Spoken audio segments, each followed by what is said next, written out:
आरती बचपन से ही पढ़ने में बहुत कमजोर थी। उसका शरीर का रंग सांवला था, चेहरे का डिजाइन कुछ खास नहीं था। औरों के अपेक्षा भगवान उसके दांतों के भी बनावट अच्छा नहीं दिए थे। आरती का चेहरा अच्छा ना होने के कारण स्कूल में बच्चा अक्सर उसे चिढ़ाते रहते थे। कोई आरती का फ्रेंड बनने के लिए तैयार नहीं था। जब आरती अपने गांव के गलियों से गुजरती थी तो बगल में खड़े लोग भी अपना मुंह फेर लेते थे। आरती को इस बात से बहुत ज्यादा पीड़ा होता था। वह यह नहीं सह पा रही थी कि क्यों न कि वह बहुत छोटी थी। आखिर बात क्या है? हमारे चेहरे को देखकर लोग मुंह क्यों फेर लेते हैं? आरती जब स्कूल से घर वापस आती तो तब तब अपने माँ से एक ही सवाल पूछा करती थी कि माँ, जब हम अपने स्कूल से घर आती हैं तो लोग हमें ऐसे क्यों देखते हैं और स्कूल में भी हमें कोई बात नहीं करता। हमारा कोई फ्रेंड भी नहीं बन रहा है, अतः हमसे कोई बातचीत भी नहीं करता है। इतना बात सुनकर आरती की माँ की आंखों में आंसू आ गए। वह फक-फका कर रोने लगी, लेकिन अपनी बेटिया को यह नहीं समझा पा रही थी कि तुम्हें लोग इतना घृणा क्यों करते हैं। माँ आरती से बहुत ज़्यादा प्यार करती थी। गली मोहल्ले से आरती को मनहूस जब लोग बोला करते थे तो आरती की माँ कड़ी शब्दों में जवाब दे दिया करती थी।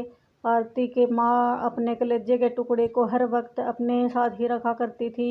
जो भी उसे बोलता था उसके बदले में जवाब दे दिया करती थी।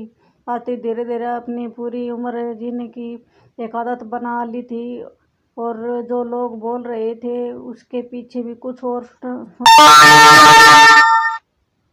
तैयार नहीं थी। बस अपने काम से मतलब रखती थी, पढ़ाई करती थी और वापस घर लौट जाती थी। धीरे धीरे आरती बड़ी होते चली गई। अब उसका उम्र शादी करने लायक हो गया था। अब उसके पापा उस लड़का देखने के लिए एक गांव में से दूसरे गांव में जाने लगे। लेकिन जो भी लड़का वाला आरती को देखने के लिए आता वह बिना पसंद के लौट जा करता था। ऐसे बहुत बार हुआ था। अब बहुत दिक्कत होने लगा आरती को शादी करने में। आरती के पापा भी थक चुके थे। उसका लड़का खोजते खोजते ऐसा कोई गांव नहीं था जिस गांव में आरती के पिता खोजने के लिए नहीं गए थे। अब आरती के पापा भी गुस्से में आकर आरती को मनहूस बोलना चालू कर दिया था। लेकिन माँ तो एक ऐसी थी जो सभी लोगों को समझाती थी और आरती के बारे में भला बुरा बोलने वालों को सबक सिखाती थी। भगवान ने भी आरती के साथ बहुत ही क्रूरता मजाक किए थे। शरीर के बनावट ऐसे बना दी कि जिसे देखकर कोई भी लड़का वाला पसंद नहीं करता था। आरती भी इस बात को लेकर चिंता कर रही थी कि पापा हमारे लिए इतना दूर दूर तक जाते हैं लड़का देखने के लिए, लेकिन हमें कोई भी लड़का पसंद नहीं करता। आरती अपने कामों में ज़्यादा व्यस्त रहती थी। वह खाना बनाने में बहुत ज़्यादा समय देती थी। आरती के खाना बनाने में बहुत ज़्यादा मज़ा आता था। आरती ने बहुत सारे खाना बनाने की रेसिपी के बारे में भी जानकारी हासिल कर ली थी। इसके लिए उन्होंने किताबें, रेडियो, टीवी चैनल पर वीडियो देख ली थी। अपनी आरती के द्वारा बनाया गया खाना बहुत स्वादिष्ट और टेस्टी होता था। आरती की तारीफ करके चेहरे से कोई नहीं करता था, लेकिन उनकी खाना बनाने का तो तरीका था। उनके खाना में जो स्वाद था उसे हर कोई तारीफ करता था।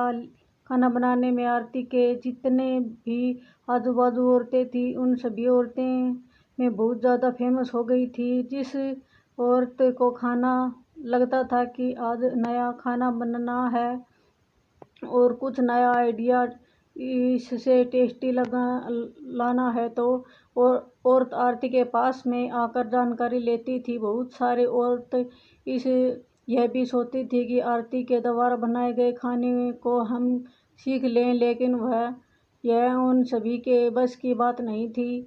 आरती के हाथ में ऐसा टाइमिंग जादू था कि आरती के इस कला को कोई सीख नहीं पाया। आरती का जीवन और उसका लाइफ चक्कर उतार चढ़ाव में कटता रहता था। माता पिता और रिश्तेदार बहुत कोशिश कर रहे थे कि आरती की कहीं न कहीं शादी हो जाए। बहुत कोशिश उसके बाद माँ पापा ने एक लड़का वाले को मना लिया था। वे सब आरती को देखने के लिए घर पर आने वाला था।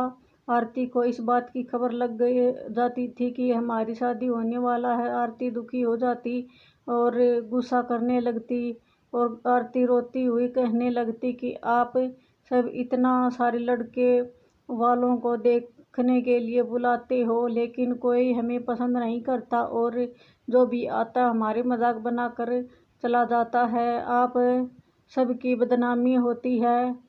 गांव समाज का बोलता है कि लड़का वाला देखने आया था और आरती को पसंद नहीं किया।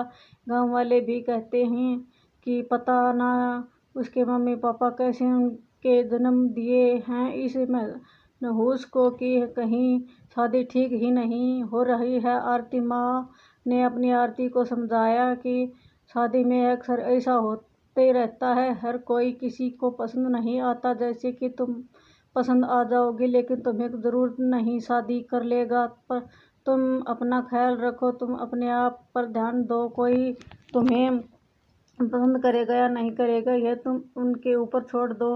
अगले दिन लड़के वाले आरती को देखने आए तो लेकिन आरती उसी दिन सुबह से ही कहीं सज धज कर कहीं निकल गई थी। लड़का वाले घर पर आते लेकिन मम्मी पापा को नहीं पता था कि आरती कहाँ गई है। जब लड़की देखने का बारी आता तो आरती घर में नहीं थी। लड़का वाले इस पर गुस्सा हो जाते हैं और पूरा खरी खोटी सुनाते हैं आरती के मम्मी पापा को।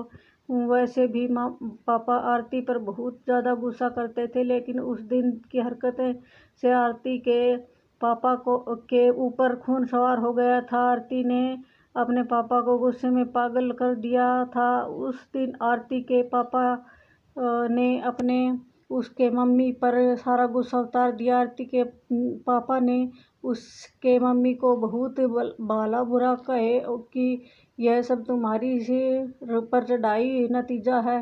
दूसरी तुम्हारी ही वजह से आज आरती ऐसा हरकत कर रही है। अब शाम तक का वक्त होने वाला है। आरती घर को लौट चुकी थी। आरती के चेहरे पर बहुत ज़्यादा खुशी था और उसके हाथ में एक चेक था। दोस्तों आगे की कहानी भाग 2 में मिलेगी, देखना ज़रूर और चैनल को सब्सक्राइब कर देना।